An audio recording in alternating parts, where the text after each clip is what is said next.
चलिए तो 10वां प्रश्न करते हैं। 10वें प्रश्न में क्या दे रखा है कि ऐसी परिमेय संख्या जिसका कोई व्युत्क्रम नहीं है, तो ऐसी परिमेय संख्या क्या हो जाएगी? 0। इसका शून्य उत्तर है वो शून्य है। मैं लिख लेता हूं पहले, फिर कैसे अपन अभी करेंगे इसको एक्सप्लेन। देखिए इसका जो उत्तर है वो शून्य, ये इसका आंसर है। अब देखिए शून्य है वो, इसका व्युत्क्रम कोई नहीं है। जैसे शून्य का जो व्युत्क्रम है वो क्या हो जाएगा? व्युत्क्रम या गुणात्मक प्रतिलोम एक ही बात है, व्युत्क्रम। अब इसको 1/0 लिखना पड़ेगा क्योंकि नीचे आपको लिखना है, तो अंश है 1 और हर है 0, तो एक तरह से ये क्या हुआ? अपरिभाषित हो गया है, जिसका मान आता है अनंत। इसको बोला जाता है अपरिभाषित। अपरिभाषित। तो आपको ध्यान रखना है कि 0 का कोई व्युत्क्रम नहीं होता। नेक्स्ट है सेकंड प्रश्न, परिमेय संख्या जो अपने व्युत्क्रम की समान है। अब जो परिमेय संख्या ऐसी बताना जो व्युत्क्रम के समान है। जैसे देखिए एक परिमेय संख्या है 1, ये अपने व्युत्क्रम के समान है। 1 का जो व्युत्क्रम करेंगे क्या होगा? 1/1, और 1/1 को सॉल्व करूंगा तो क्या आएगा? वापस 1 आएगा। यानी 1 का व्युत्क्रम भी क्या आ रहा है? 1।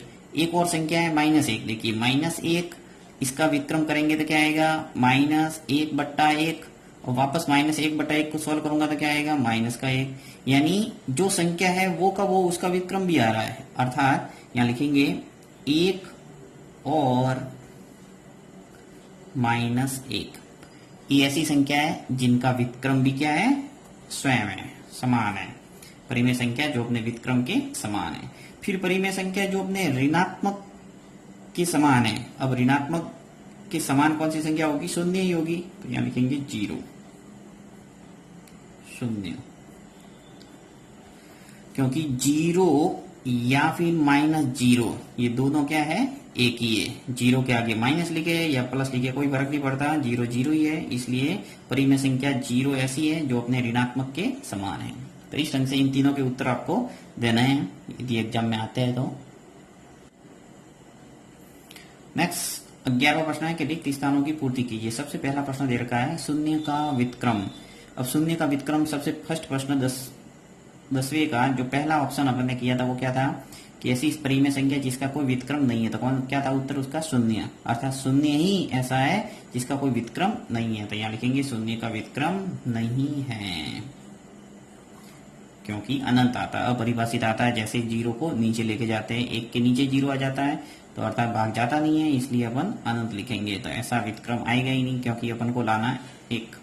अब संख्याएं 1 तथा -1 स्वयं के व्युत्क्रम है। अभी अपन ने उस प्रश्न का भी उत्तर दिया था कि ऐसी परिमेय संख्या जो अपने व्युत्क्रम के समान है, तो वो कौन सी है? 1 का व्युत्क्रम भी क्या होता है? 1, और -1 का व्युत्क्रम भी क्या होता है? -1।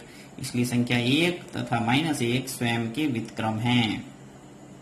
फिर -5 का व्युत्क्रम, और व्युत्क्रम का मतलब यही होता है सीधा नीचे भेजना है, यानी जो अंश है उसको हर बनाना है, और यदि हर है तो उसको अंश बनाना है। तो यहाँ पे -5 है, तो माइनस तो ऊपर ही लिख लेंगे 1, और नीचे लिख लूंगा 5, यानी 5 है वो नीचे आ गया हर के रूप में। नेक्स्ट 1/x है। देखिए ये हर है तो इसको बनाएंगे अंश, यानी x को ऊपर ले आना है। 1/x है, उसको x को ऊपर लिख लो, ये इसका हो जाएगा व्युत्क्रम। 1/x का व्युत्क्रम क्या हो गया? x। अब जैसे x की जगह कोई संख्या होती, मान लो 1/6, तो क्या लिखता मैं? 6, यानी सिर्फ अंश के रूप में 1 लिखना है। अब इस 1 को नीचे लिखेंगे तो कोई फर्क पड़ेगा नहीं, 1 का भाग देंगे वापस x में तो x ही आएगा, इसलिए 1 लिखने से भी मतलब नहीं है। फिर दो परिमेय संख्याओं का गुणनफल हमेशा परिमेय संख्या ही आती है। कोई भी दो परिमेय संख्या को यदि गुणा करेंगे तो वो परिमेय संख्या ही प्राप्त होगी। तो यहां लिखना है परिमेय संख्या। दो परिमेय संख्याओं का गुणनफल हमेशा परिमेय संख्या है।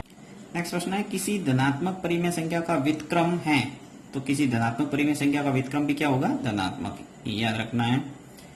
आप देख सकते हैं किसी भी दो संख्या ले लोगे आप परिमेय संख्या, उनका धनात्मक परिमेय संख्या यानी प्लस वाली दो परिमेय संख्या लोगे और उसका व्युत्क्रम करेंगे तो धनात्मक में आएगा, और ऋणात्मक लोगे तो ऋणात्मक आएगा। नेचुरल है ये तो।